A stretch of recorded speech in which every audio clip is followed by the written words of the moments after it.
Okay, let's just say that you want to build a swimming pool, right? So you're digging into the ground, and you know how big a task digging a swimming, like making room for a swimming pool is, right?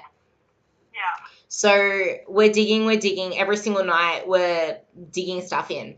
If what we do during the day is we slip up a little once and then decide to just say fuck it and then stuff up for the rest of the day, that's pretty much synonymous to us putting in all the effort throughout the day to dig out the ground to make room for a swimming pool, but then some rascal coming during the night and putting some more in.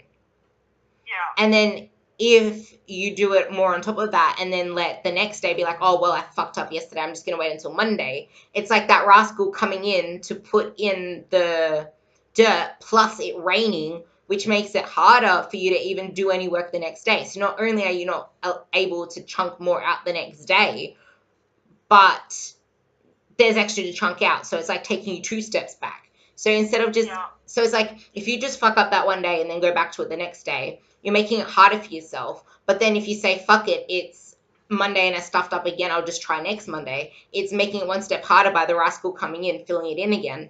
But then it's Yeah. raining on top of it, which means you have even more work to get done.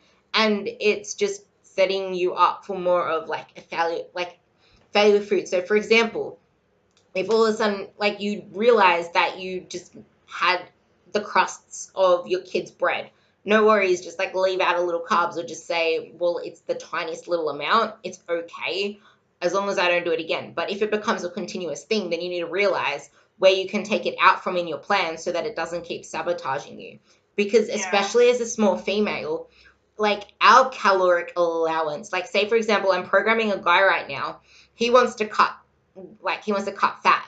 He is on 2,600 calories to cut fat, whereas for us to cut at all, we'd probably drop down to like 1,700, being small females, being not as active, not as, like, we don't have a lot of muscle mass, we sit on our asses pretty much all day, all that other stuff. So our budget for spending calories is much smaller than what a male's would be. So if we're continuously having bits of peanut butter here and there, which if we have like half a mouthful of peanut butter or half a spoon of peanut butter because we just did our kids' bread, that's probably like 100 calories. If you do that continuously over a week, that's an extra 700 calories that you're putting yourself into a surplus. So the best thing you can Yeah. do is recognize it and take it out from the day, or take it out from, like, you do it 3 days in a week and you don't do anything to negate it, but then say on the fourth day you're not feeling as hungry. Oh, okay, well, I won't have avocado with this meal.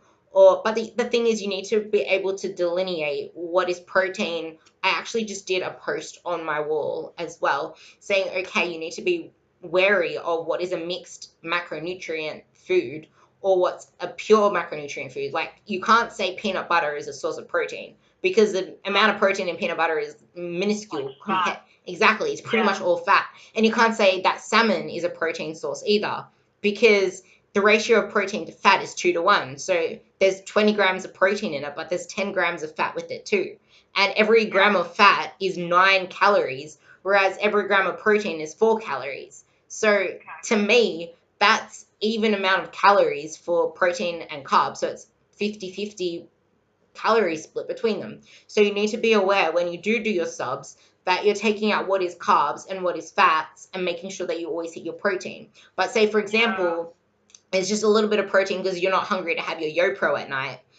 A lot of the time with my girls, and especially like all of you girls, I always make sure that you are going to easily hit the protein anyway, and you're a little bit over, well, either a little bit to a lot over your minimum requirement because it keeps you full.